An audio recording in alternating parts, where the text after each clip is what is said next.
Today, we're diving into a playbook. A playbook for those of you who think, well, a little differently. We're going to show you how to take that unique way your brain is wired and turn it into your biggest professional advantage. Let's get right into it. You know that feeling, don't you? You're sitting there mapping out 5 different moves ahead, seeing all the connections that nobody else seems to notice, while the main conversation is just scratching the surface. It can feel pretty isolating, but you're not being arrogant. Your mind is just built to see the entire board. So here's what we flipped the script. This is the whole idea of our explainer today. What if all those things that sometimes make you feel a little out of step? What if they're actually superpowers, the very things that can launch your career and make you a phenomenal leader? Let's break this down. This is the reframe we're talking about. What people call overthinking is actually strategic foresight. Being quiet and distant, that's just what's needed for deep, focused work and keen observation. And being too critical? No, that's a powerful, relentless drive for improvement. This is the new playbook. Okay, first up, let's talk about your greatest tool, that incredible analytical depth. This is all about learning to stop drowning in all the information you're processing and instead start using it to give everyone else a crystal clear overview.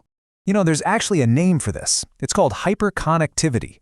It's why when you get one new piece of info, your brain doesn't just store it away. Nope, it instantly links it to a dozen other things you know. It's not a bug in your system, it's a core feature. You literally can't rest until you see how all the pieces fit together. And this right here is so important. In the workplace, this is not analysis paralysis. It's strategic foresight. It's the ability to see around corners, to predict problems before they happen, and to understand the ripple effects of a decision. Honestly, that's an invaluable skill. So, how do you actually use this?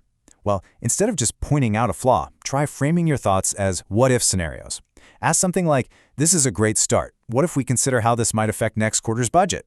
You can even offer to map out the potential risks.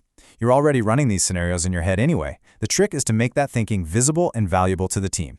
And look, this analytical skill, it's not just for numbers and spreadsheets. It applies to people too.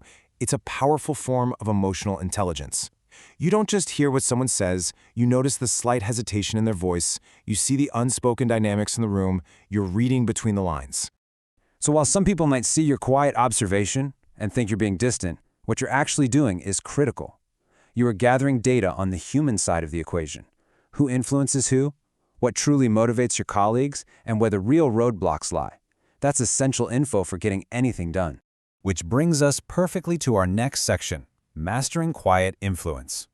If you've ever been told you need to speak up more, this one's for you. We're about to see how deep thinking and deliberation are actually huge sources of power. You know that little pause you take before you speak? That's not shyness. It's your brain running a super fast risk assessment, calculating the potential impact of every single word. While others are just talking, you are calibrating. That is a strategic advantage, not a weakness.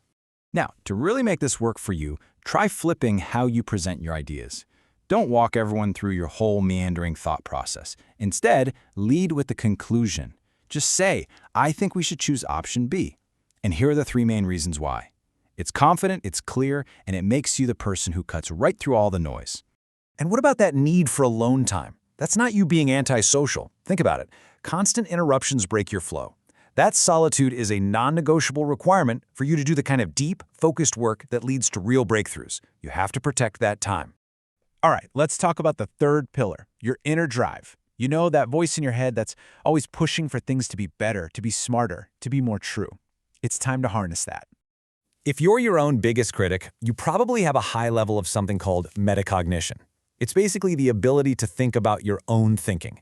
It's like you can hit pause and watch your own mental software run, which lets you spot bugs and flaws with some pretty brutal honesty. Now, this is a huge reframe.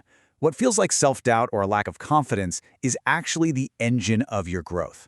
That intense self-awareness is precisely why you learn so quickly from your mistakes and why you're always getting better. It's a feature, not a bug. And that same critical eye gets turned outwards, right?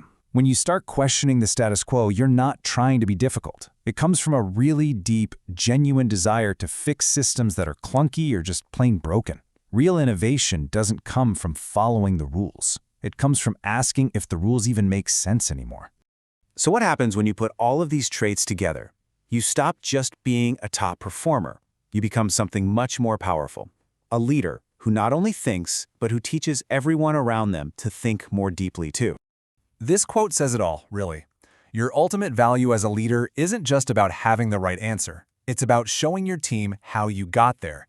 It's about sharing your mental models, your frameworks for solving problems, your way of seeing the world. So, what does this actually look like day to day? Well, you use your foresight to coach your team on how to spot risks.